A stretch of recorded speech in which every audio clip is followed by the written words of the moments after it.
আচার্য school চ্যানেলে তোমাদের সকলকে স্বাগত জানাই। আজকের ক্লাস 10-এর পর্ষদের টেস্ট পেপার থেকে তোমাদের পেজ নাম্বার 148-এর হিস্ট্রি থেকে অরণঘাটা গার্লস হাই স্কুলের যে সমস্ত 2 নম্বরের কোশ্চেনগুলো রয়েছে তার অ্যান্সারগুলো নিয়ে আলোচনা করব। আর এখান থেকে সেই সমস্ত কোশ্চেনগুলো নিয়ে আলোচনা করব যেগুলো হচ্ছে পরীক্ষায় আসার দাবি রাখে, সেই কোশ্চেনগুলো নিয়ে আলোচনা করব। কারণ তোমাদের এক্সামকে তো আর বেশি দেরি নেই, দেখতে দেখতে চলে এসছে, আর তোমাদের এক্সামকে 4 দিন বাকি। সেই সমস্ত কোশ্চেনগুলো নিয়ে আলোচনা করব। আবার একবার বলছি, সেই সমস্ত কোশ্চেনগুলো নিয়ে আলোচনা করব যে সমস্ত কোশ্চেনগুলো ফাইনালে আসার দাবি রাখে, সেই কোশ্চেনগুলো নিয়ে আজকে আলোচনা করব। চলো ভিডিওটা শুরু করা যাক। আর তোমরা অবশ্যই খাতা পেন নিয়ে খাতায় কিন্তু কোশ্চেনগুলো নোট ডাউন করবে, কারণ এই কোশ্চেনগুলো কিন্তু খুবই ইম্পর্টেন্ট কোশ্চেন। আর দুটো সেট নিয়ে আলোচনা করব, তোমাদের 148 নম্বর পেজ এবং 151 নম্বর পেজ নিয়ে আলোচনা করব। চলো, 1 নম্বর কোশ্চেন বলছে, নিম্নবর্গের ইতিহাস চর্চা বলতে কী বোঝো? অ্যান্সার দেখে নাও। নিম্নবর্গের ইতিহাস চর্চা সমাজে যারা তথাকথিত অন্তত্ব ও দলিত নামে পরিচিত সেই সব শ্রেণীর মানুষদের কথা ও কাহিনী এই ধরনের ইতিহাস চর্চার বিষয়বস্তু। যুগ যুগ ধরে চলে আসা এই সব মানুষদের ঐতিহ্য সংস্কৃতি নবাগত সংস্কৃতির সঙ্গে তাদের বিরোধ এবং পরিণামে বিক্ষোভ বিদ্রোহ নিয়ে এক শ্রেণীর ঐতিহাসিকরা গবেষণা করেন। রণজিৎ গুহ, শাহিদ আমিন, জর্জ রুদে, গৌতম ভদ্র প্রমুখ এই শ্রেণীর ঐতিহাসিক। ইতিহাস চর্চার এই নতুন ধারাকে বলা হয় নিম্নবর্গের ইতিহাস চর্চা। এই কোশ্চেনটাও আসতে পারে। নিম্নবর্গের ইতিহাস চর্চা দুজন প্রমুখ ঐতিহাসিকের নাম লেখো, তখন কিন্তু তোমরা এই নামগুলো মনে রেখে দেবে। 3 নম্বর কোশ্চেন দেখে নাও। 2 নম্বর কোশ্চেনটা সেরকম ইম্পর্টেন্ট নেই। 3 নম্বর কোশ্চেনটা, ডেভিড হেয়ার কে ছিলেন?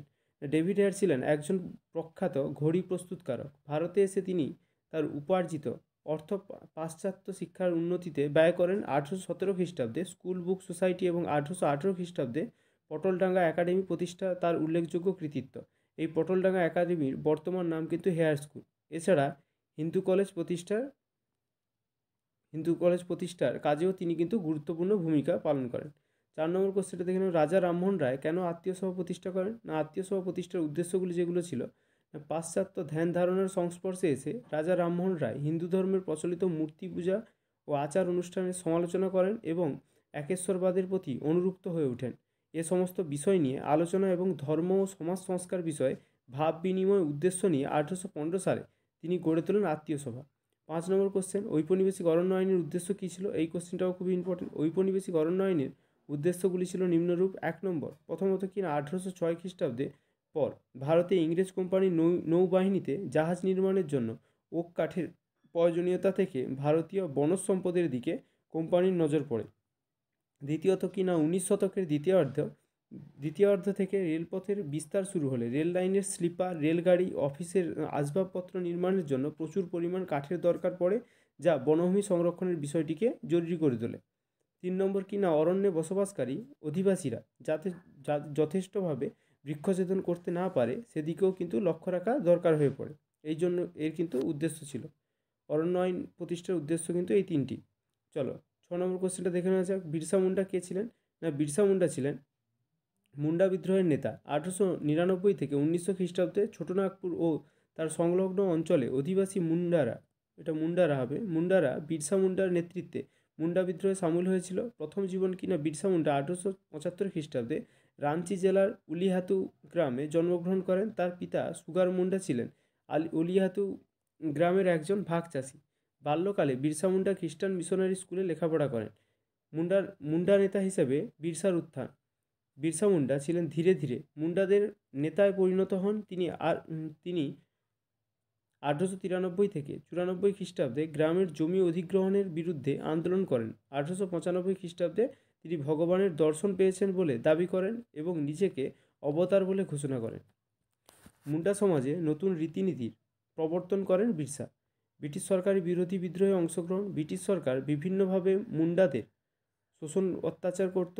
বিরসা মুন্ডা এর প্রতিকারের জন্য মুন্ডাদের ঐক্যবদ্ধ করে বিদ্রোহ ঘোষণা করেন। এখানে মুন্ডা স্পেলিংটা ভুল আছে, তোমরা কারেকশন করে নেবে। বিদ্রোহীরা রাঞ্চি সিংহ এলাকার গির্জাগুলিতে অগ্নিসংযোগের চেষ্টা করে এবং অফিস, থানা ও ইংরেজ কর্মচারীদেরও আক্রমণ করে।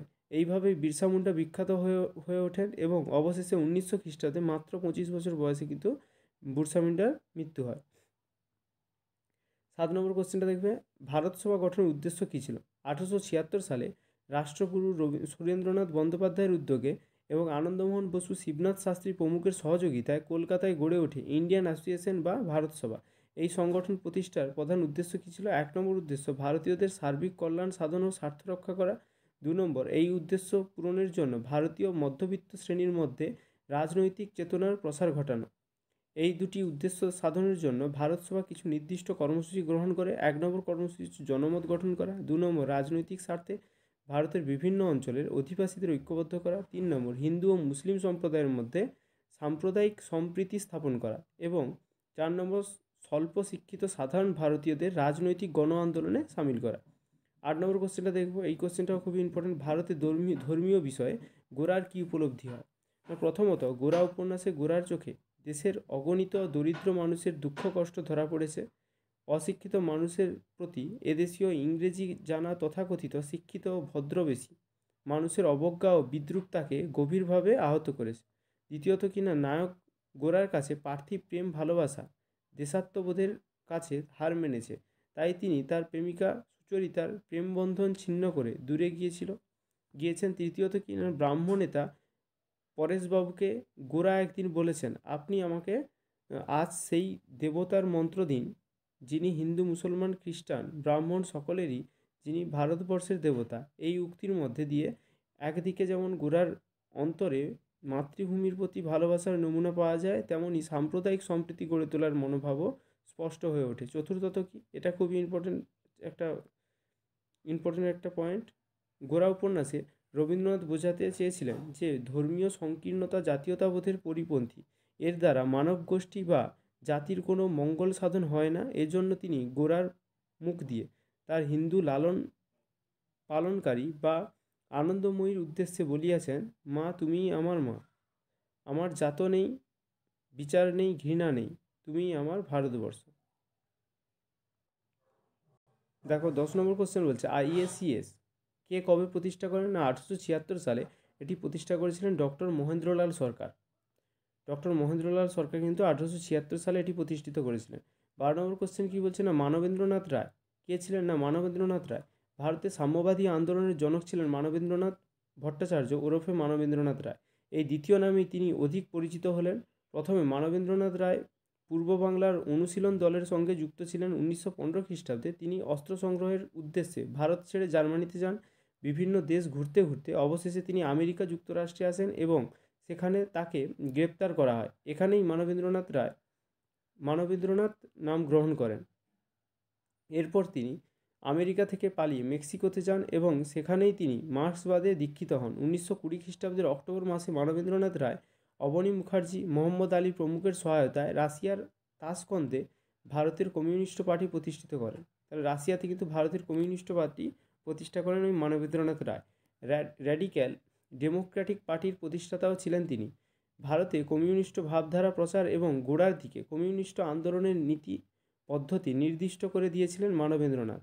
কৃষক ও শ্রমিক শ্রেণীর স্বার্থ রক্ষার আন্দোলনে তাই তার অবদান অনস্বীকার্য। জনক ছিলেন নরেন্দ্রনাথ ভট্টাচার্য ওরফে হচ্ছে মানবেন্দ্রনাথ রায়। আরেকটা কথা বলে রাখি, তোমরা কিন্তু অবশ্যই যে সমস্ত কোশ্চেনগুলো হয়ে আছে সেগুলোর ওপর বেশি জোর দাও, বারবার রিভাইজ করো, কারণ ফার্স্ট দিন তোমাদের এক্সামের কিন্তু যথেষ্ট একটা চাপ থাকবে। আর তোমাদের তো বেশি দিন বাকি নেই, আর 4 দিন পড়ে আছে। এই 4 দিনে কিন্তু যে কোশ্চেনগুলো হয়ে গেছে সেগুলোর ওপর বেশি করে ফোকাস করো, আর সেগুলোই বারবার করে রিভাইজ করতে থাকো। আর নতুন কোশ্চেন আমি বলছি দেখার দরকার নেই এখন, প্রতিদিন 3টে-4টে করে দেখো, ঠিক আছে না, কিন্তু নতুন কোশ্চেন দেখতে গিয়ে যেগুলো পুরনো পড়া হয়ে আছে সেগুলো না যেন আবার গুলিয়ে ফেলো। তার জন্য পুরনো পড়াগুলোই কিন্তু ভালো করে রিভাইজ করো, আর তাতেই কিন্তু তোমরা ভালো স্কোর করতে পারবে। আর যদি নতুন কোশ্চেন দেখতে যাও তাহলে কী হবে, নতুন কোশ্চেনটাও ভালো করে করতে পারবে না, আর তার সঙ্গে সঙ্গে যেগুলো হয়ে আছে সেগুলো কিন্তু গুলিয়ে ফেলবে। অবশ্যই ভালো করে রিভাইজ করো, আর যে কোশ্চেনগুলো হয়ে নেই করো, কম কম করো, ঠিক আছে, যেন পুরনো কোশ্চেন যেন ছাড়া না যায়, এটা মাথায় রাখবে। পুরনো কোশ্চেন কিন্তু এই সময় কী হয়, প্রেশার পড়ে, তাই হচ্ছে পুরনো কোশ্চেনগুলো কিন্তু গুলিয়ে ফেলো এবং নতুন কোশ্চেনগুলো বেশি করে করার ট্রাই করো। নতুন কোশ্চেন ধরতে যেও না, যেগুলো আসার সম্ভাবনা খুব সেই কোশ্চেনগুলোই করো, যেগুলো হয়ে নেই তা বাদে কিন্তু আর নতুন কোশ্চেন দেখতে যেও না।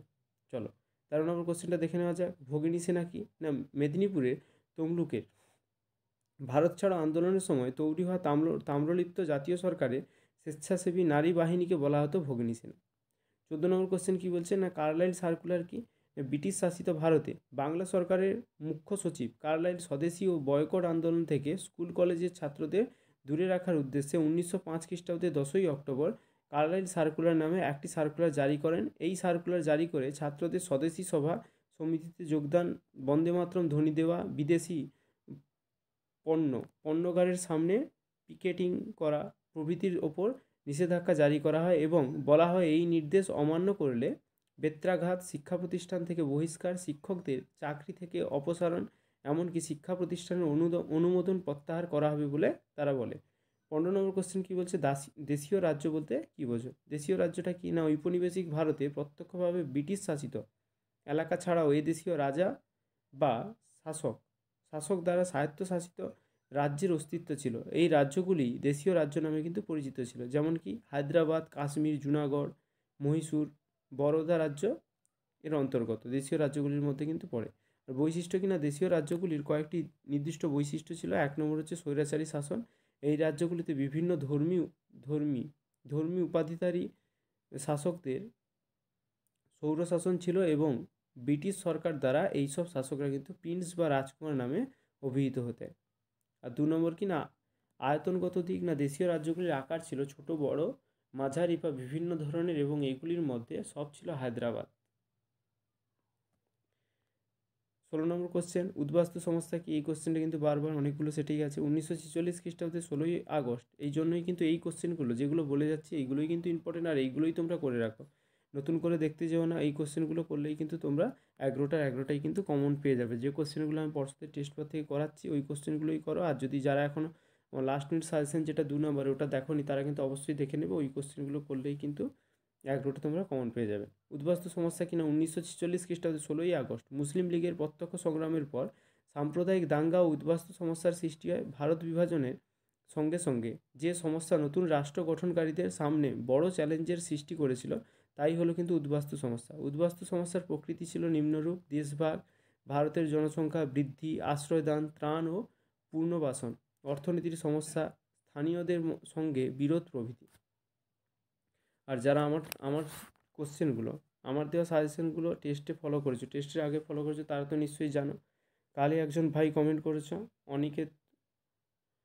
অনিকেত প্রামাণিক বলে একজন ভাই কমেন্ট করেছে যে খুবই হেল্প পেয়েছো, আমার কোশ্চেনগুলো করে খুবই হেল্প পেয়েছো এবং কোশ্চেনগুলো কিন্তু অনেকগুলোই কমন এসছে সেখান থেকে। খুবই ভালো কথা, মন দিয়ে পড়তে থাকো। ফাইনালের জন্য কিন্তু ভালো স্কোরের জন্য কিন্তু অপেক্ষা করতে হবে না। তাহলে ভালো করে রিভাইজ করতে থাকো, ফাইনালের জন্য প্রস্তুতি নাও। চলো নেক্সট সেটটার দিকে চলে যাওয়া যাক। চলো, এখানে কি বলছে, কায়রাপুর বিদ্যাসাগর বিদ্যাপীঠ থেকে হিস্ট্রি থেকে পেজ নাম্বার 151 যে সমস্ত 2 নম্বরের কোশ্চেনগুলো আছে এখানেও সেই 2 নম্বরের কোশ্চেনগুলোই আলোচনা করবো যেগুলো তোমাদের এক্সামে আসার দাবি রাখে। সব কোশ্চেন করে কিন্তু কাজ নেই, কারণ তোমাদের হাতে কিন্তু টাইম খুবই কম, তাই অবশ্যই স্কিপ না করে সম্পূর্ণ আজ করো। আর এই কোশ্চেনগুলোই কিন্তু দেখো 1 নম্বর কোশ্চেন কি বলছে, পরিবেশের ইতিহাসের গুরুত্ব কি না? আধুনিক ইতিহাস চর্চায় পরিবেশের ইতিহাস খুব গুরুত্বপূর্ণ। গুরুত্ব কি? 1 নম্বর গুরুত্ব হচ্ছে মানব সভ্যতার ওপর পরিবেশের প্রভাব।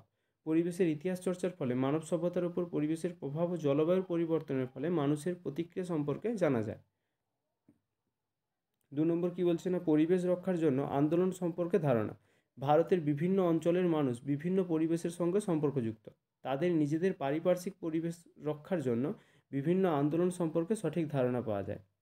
3 নম্বর কোশ্চেন কি বলছে, মেকলে মিনিট কি? এই কোশ্চেনটা দেখো আগের সেটেও ছিল, এখানেও আছে, এবং কি তোমাদের পর্ষদের টেস্ট পড়ে অনেকগুলো সেটেই কিন্তু এটা পাওয়া গেল। মেকলে মিনিট কি না, টমাস বেবিংটন অ্যাটওয়ার্ড মেকলে ছিলেন একাধারে লর্ড উইলিয়াম বেন্টিংয়ের আইন সচিব এবং কমিটি অফ পাবলিক ইনস্ট্রাকশনের সভাপতি। তিনি প্রাচ্য শিক্ষার পরিবর্তে এদেশে পাশ্চাত্য শিক্ষার বিষয়ে যে বিখ্যাত প্রস্তাব পেশ করেন তা কিন্তু মেকলে মিনিটস বা মেকলে মিনিট নামে কিন্তু পরিচিত।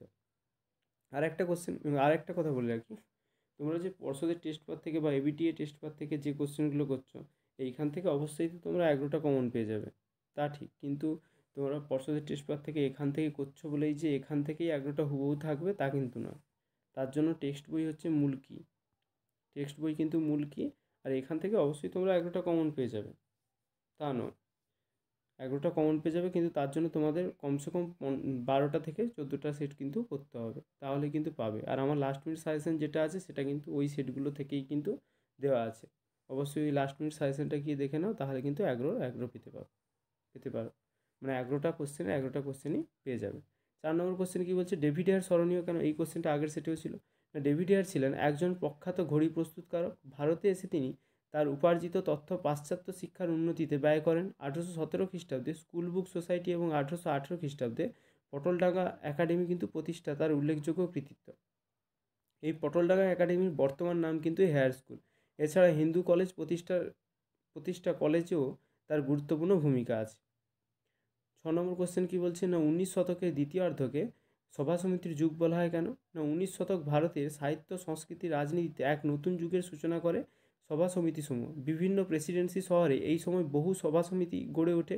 কলকাতায় যেমন গড়ে ওঠে বঙ্গ হিতকারী সভা, বঙ্গভাষা প্রকাশিকা সভা, British India society, British Indian association, Indian League, Indian association প্রভৃতি সমিতি কিন্তু গড়ে উঠেছিল। বোম্বাই কি না, বোম্বাই শহরে বোম্বাই নেটিভ অ্যাসোসিয়েশন, জাতীয় কংগ্রেস ইত্যাদি কিন্তু ছিল উল্লেখযোগ্য।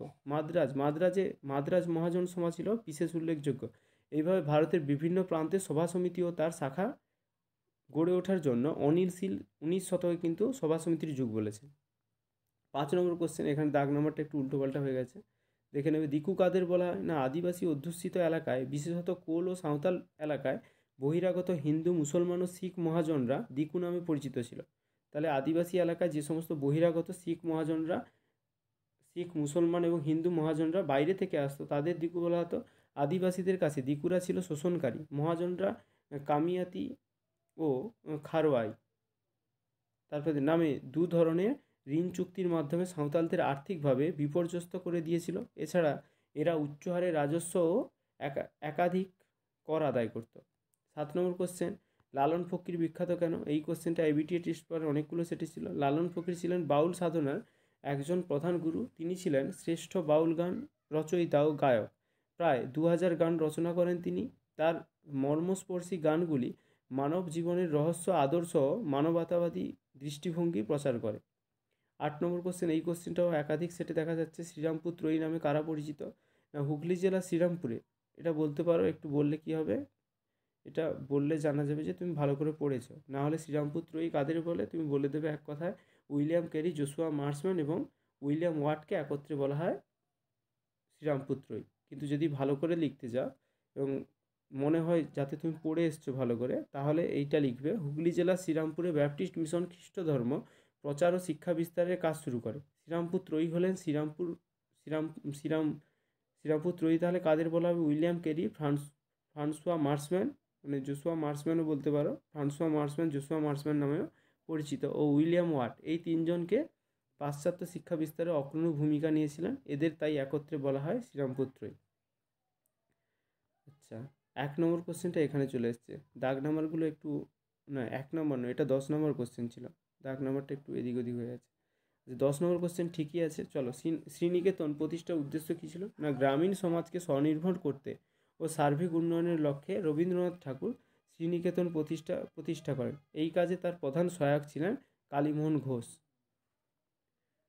চলো পরবর্তী কোশ্চেনে যাওয়া যাক। কালীপরাজ ও উজালিপরাজ কী? না কালীপরাজ কী? না কালীপরাজ কথাটির অর্থ হলো কালো মানুষ। তারা দুবালা জনগোষ্ঠীর অন্তর্গত এবং বারদৌলির জনসংখ্যার 50%। তারা বংশ পরম্পরায় ঋণদান হিসেবে পতিদার কৃষকদের জমি চাষ করতো। পতিদার হবে, এটা পাতিদার নয়, পাতিদার কৃষকদের না, পতিদার কৃষকদের জমি চাষ করতো। আর অনেক বইতেও দেওয়া আছে তোমাদের পাতিদার বলেই দেওয়া আছে, যার যেরকম বই সেরকম দেখবে। আর উজালিপরাজ কি? না গান্ধীপন্থী কর্মীরা কালীপরাজদের নাম দেন উজালিপরাজ বা রানীপরাজ। কালীপরাজদের সামাজিক মর্যাদা বৃদ্ধি করার জন্য তাদের নাম বদলে রানীপরাজ বা উজালিপরাজ নাম রাখেন। 12 নম্বর কোশ্চেন দেখে নেওয়া যাক। দীপালি সংঘর প্রতিষ্ঠার উদ্দেশ্যগুলি কী ছিল? না দীপালি সংঘ প্রতিষ্ঠা একাধিক উদ্দেশ্য ছিল, সেগুলি হলো নিম্নরূপ।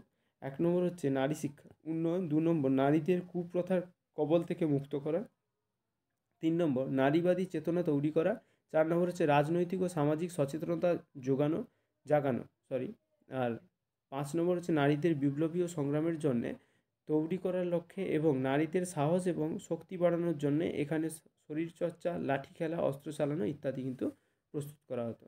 এবং নারীদের সাহস এবং শক্তি বাড়ানোর জন্য এখানে কিন্তু, আচ্ছা এই লাইনটাই তো লেখা আছে, চলো এটা আর পড়ছি না, এটা তোমরা লিখবে না। চলো 13 নম্বর কোশ্চেন কী বলছে না, অলিন্দ যুদ্ধ কাকে বলে? এই কোশ্চেনটা খুবই ইম্পর্টেন্ট, অনেকগুলি সেটাই দেখা যাচ্ছে।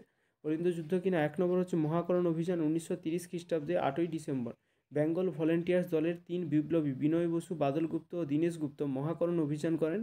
তারা সিমসন ও ক্রেগকে গুলি করে হত্যা করেন। 2 নম্বর কিনা প্রতিরোধ, টেগার্টের পুলিশ বাহিনী মহাকরণ ঘিরে ফেললে দুই পক্ষে গুলি বিনিময় হয়। এই গুলি বিনিময়ের ঘটনা অলিন্দ যুদ্ধ নামে কিন্তু পরিচিত। 14 নম্বর কোশ্চেন কিনা ভারতীয় স্বাধীনতা আইন কি? না, ভারতীয় স্বাধীনতা আইন দীর্ঘদিনের ব্রিটিশ উপনিবেশ ভারতকে স্বাধীনতা দেওয়ার জন্য 1947 খ্রিস্টাব্দে 4 জুলাই ব্রিটিশ পার্লামেন্ট একটি আইন পাস হয়। এটি 18 জুলাই রাজকীয় সম্মতি লাভ করে। একে ভারতীয় স্বাধীনতা আইন বলা হয়। এই কোশ্চেনটাও কিন্তু খুব ইম্পর্টেন্ট এই বছরের জন্য। স্বাধীনতা আইনের ধারা কি? না, 1 নম্বর হচ্ছে এই আইন অনুসারে 1947 খ্রিস্টাব্দের 15ই আগস্ট ভারত স্বাধীনতা অর্জন করে। আর 2 নম্বর হচ্ছে পশ্চিম পাঞ্জাব, উত্তর পশ্চিম সীমান্ত প্রদেশ, সিন্ধু প্রদেশ, বালুচিস্তান, পূর্ববঙ্গ ও আসামের কিছু অংশ নিয়ে পাকিস্তান রাষ্ট্রের জন্ম হয়। 15 নম্বর কোশ্চেন, রাজ্য পুনর্গঠন কমিশন 1953 খ্রিস্টাব্দে কেন গঠিত হয়েছিল? এটা 1953 হবে। তেলুগু ভাষীদের জন্য পৃথক অন্ধ্রপ্রদেশ রাজ্য গঠিত হলে ভারতের বিভিন্ন স্থানে ভাষাভিত্তিক রাজ্য গঠনে দাবি ওঠে। এরই প্রেক্ষাপটে ফজল আলীর নেতৃত্বে রাজ্য পুনর্গঠন কমিশন গঠিত হয়। রাজ্য পুনর্গঠন করা হবে কি না বা হলেও এর ভিত্তি কী হবে? কত সংখ্যক রাজ্য পুনর্গঠিত হবে বা রাজ্য পুনর্গঠনের সুফল ও কুফল আলোচনা করে এই সুপারিশ। এই সুপারিশের প্রধান কাজ ছিল কিন্তু এটা। যে কোশ্চেনগুলো দুটো স্কুল মিলে আলোচনা করলাম, এই কোশ্চেনগুলোই তোমরা ভালো করে করো। আর এই কোশ্চেনগুলো কিন্তু এক্সামে আসার দাবি রাখে, তাই এই কোশ্চেনগুলোই করবে। যেগুলো করালাম না সেগুলো করার দরকার নেই। আর যাদের মনে হবে ওইগুলো করতে হবে তারা করবে, টাইম নষ্ট করতে চাইলে অবশ্যই করো। চলো এই পর্যন্ত থাকলো। ভালো লেগে থাকলে অবশ্যই ভিডিওটিকে লাইক করে দাও আর চ্যানেলটিকে সাবস্ক্রাইব করো পরের ভিডিও পাওয়ার জন্য। Thank you.